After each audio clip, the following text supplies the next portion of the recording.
एक दफा का जिक्र है एक पुरस्कून गांव में जहाँ सब्जारों और चमकती नदियां थीं। एक छोटी सी प्यारी खरगोश रहती थी जिसका नाम मार्गो था। मार्गो कोई आम खरगोश नहीं था। उसका नरम सफेद फर, गद्दार कान और चमकती गुलाबी नाक उसे सबसे मुनफरिद बनाती थी।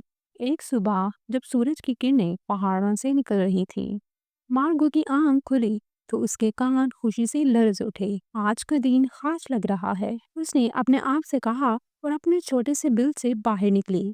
उसने अपनी पसंदीदा सुर्ख स्कार्फ पहनी और दुनिया को दरियाफ्त करने निकल पड़ी। जैसे ही मार्गो सब्जाजार में उछलती कूदती जा रही थी, उसकी नजर जंगल की तरफ जाने वाले चमकदार पत्थरों के एक रास्ते पर पड़ी। ओह, ये क्या है? उसने सोचा। बगैर किसी ताखीर के वो इस रास्ते पर चल पड़ी। उसके छोटे छोटे पैर पत्तों पर चिड़चिड़ाहट की आवाज निकालते हुए थोड़ी दूर जाकर उसने देखा कि एक बड़े बलूत के दरख्त के गिर्द कुछ जानवर जमा हैं। वहाँ एक गुलहरी सेमी, एक चिड़िया बेला और एक कांटेदार खारपोश अलावर था। वो सब परेशान नजर आ रहे थे। क्या हुआ? मार्गो ने सर झुकाकर पूछा। हम अपने दोस्त मिस्टर उल्लू के लिए एक सरप्राइज पार्टी का मंसूबा बना रहे हैं, लेकिन हमें दरख्त को सजाने का कोई ख्याल नहीं आ रहा। बेला ने चिढ़ाते हुए कहा। मार्गो की आंखों में चमक आ गई।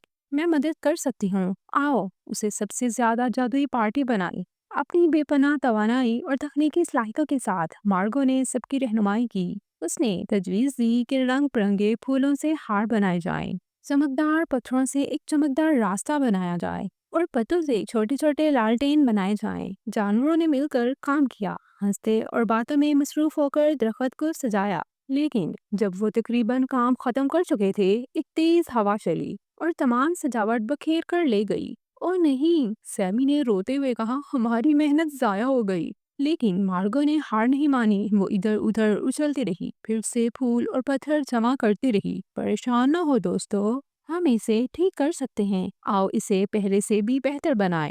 मार्गो की मस्बत सोच से मुतासिर होकर जानवरों ने और भी मेहनत की। इस बार इन्होंने सजावट को मजबूती से बांधा और दरख्त को रोशन करने के लिए जुगनू को शामिल किया। जब मिस्टर उल्लू वहां पहुंचे तो वो हैरान रह गए। ये तो अब तक का सबसे खूबसूरत सरप्राइज है, इन्होंने कहा। जानवरों ने खुशी से तालियां बजाईं और मार्गो का दिल खुशी से भर गया। ये सब हमारी मिलकर एक छोटी सी कोशिश थी, उसने मुस्कुराते हुए कहा। उस दिन के बाद मार्गो छोटी सी खरगोश के तौर पर मशहूर हो गई, जो किसी भी मसले को एक मोहनजोई में बदल सकती थी। वो जंगल में घूमती रही, अपने दोस्तों की मदद करती रही और जहाँ भी जाती मेहरबानी फैलाती रही। और हर रात जब वो अपने आरामदेह बिल में सोने के लिए लेटती तो नई मोहनजोइयों के ख्वाब देखती, ये जानती हुई कि थोड़ी सी हिम्मत और बहुत सारे प्यार के साथ कुछ भी मुमकिन है। तो हमें इस कहानी से ये सबक मिलता है, चाहे आप कितनी ही छोटे क्यों ना हो, मेहरबानी, मिलकर काम करने और मस्बत सोच के साथ आप बड़ी तब्दीली ला सकते हैं।